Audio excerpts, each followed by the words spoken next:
Hello, everyone. Thank you for being with us today. As you know, anytime you report on a murder, it's a sad situation. It is hugely sad when it's around Christmas. And what I'm about to describe to you is even 10 times that worse. And it started last night in Highland City. Jason Kinney, who's 47, is married to Crystal Kinney. And Jason's been drinking during the evening, and he's watching his football team, the 49ers, play football. Well, they're having a good night. They're winning. In fact, they won big. Sometime toward the end of the game, at around 11 o'clock, an argument began when Crystal suggested they watch something else on television. And the argument got really heated. Crystal told her 12-year-old son to go call 911. So the 12-year-old flees to the neighbor's house in order to dial 911. And as he's leaving the house, he hears a gunshot. Deputies arrive in less than 5 minutes of the call for service. And when we enter the house, we see that Crystal Kinney, the wife of Jason, is shot in the head and dead. But it gets worse.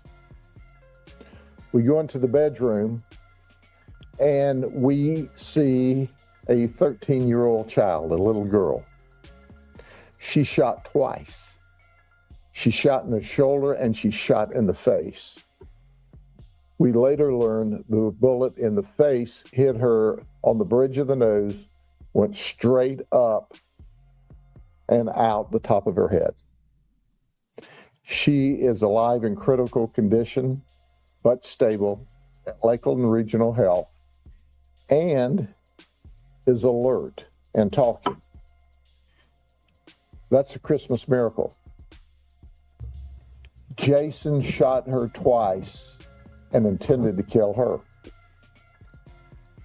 He didn't, however, shoot his biological child, thank God, who was 1 year old and in a crib.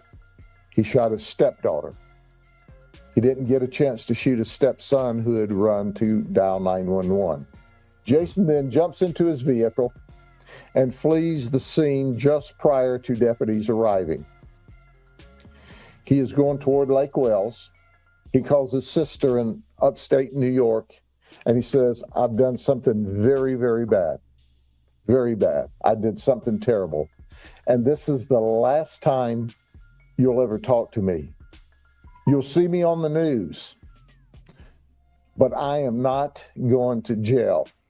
I'm not going to jail for the rest of my life." So he goes to his father's house, which apparently is currently in probate. His father's deceased, and there's a friend staying there.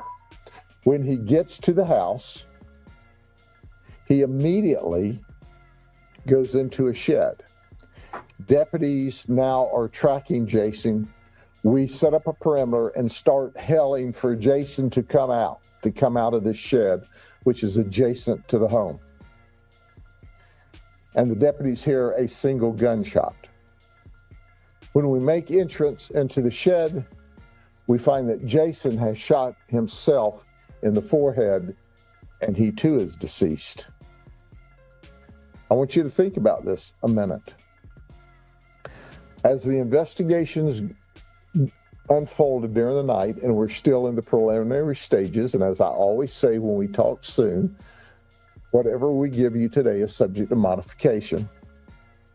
We found a note that at some time in the past Crystal wrote, and it was open, where she told Jason, you know, you're drinking, you're using cocaine again, this is not the way the family should be, you need God. Crystal, by the way, goes to church every Sunday.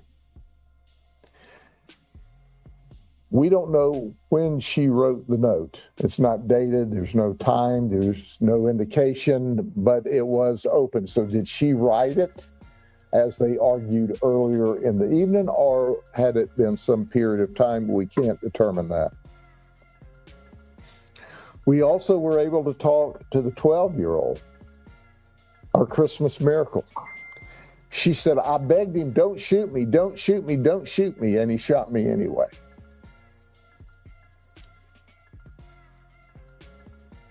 This is things that are never supposed to happen. Over an NFL game? Like, this how you know alcohol is like poison. Man. And they said he was on coke.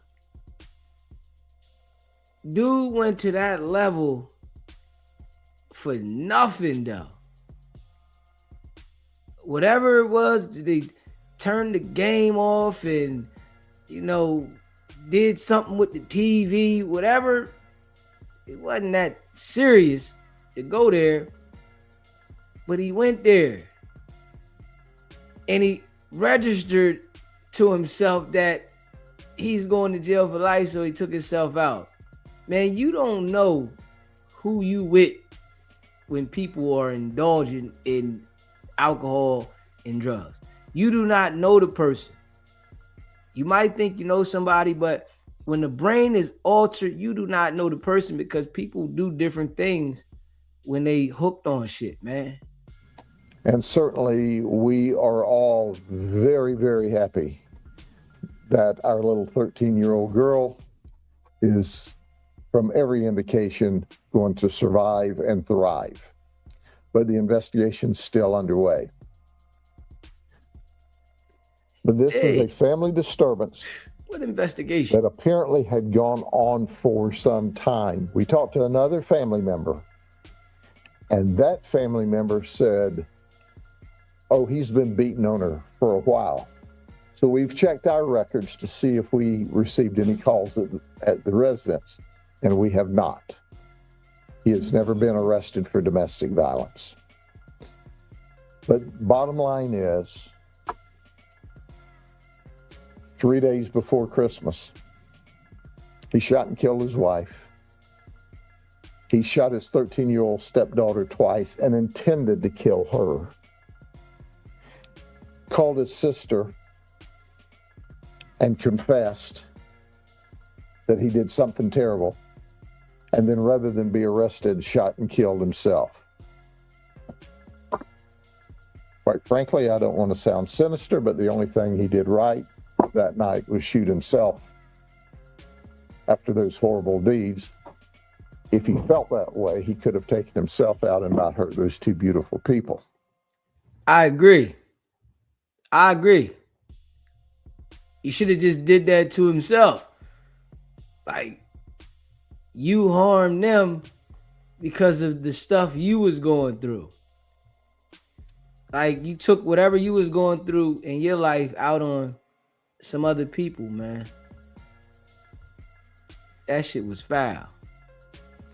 So, it's sad anytime. It's horrific anytime. He had a chance. He could have gotten mental health help. We'd have done anything we could for him and the family in advance. But he just absolutely destroyed a family, literally, and the mental health of two children without their mama and an infant that will grow up without a mother and a father 3 days before Christmas. Any questions? Yeah, that's You wild. said the 12-year-old that's asked not to be shot at. Did you mean the 13-year-old? I meant the 13-year-old. 12-year-old was the boy. The 13-year-old was the girl. The 13-year-old girl begged not to be shot. Man, that's wild. That's wild, man. Yeah, that's wild, man. There's some crazy people, man. You just don't know who you with. You don't know, man. He took that lady out, tried to take the daughter out. Hey, man. If somebody beating on you, don't keep giving them chance after chance. Yeah. These stories that we hear, it could be somebody else. Could be you. So shit, get up out of there.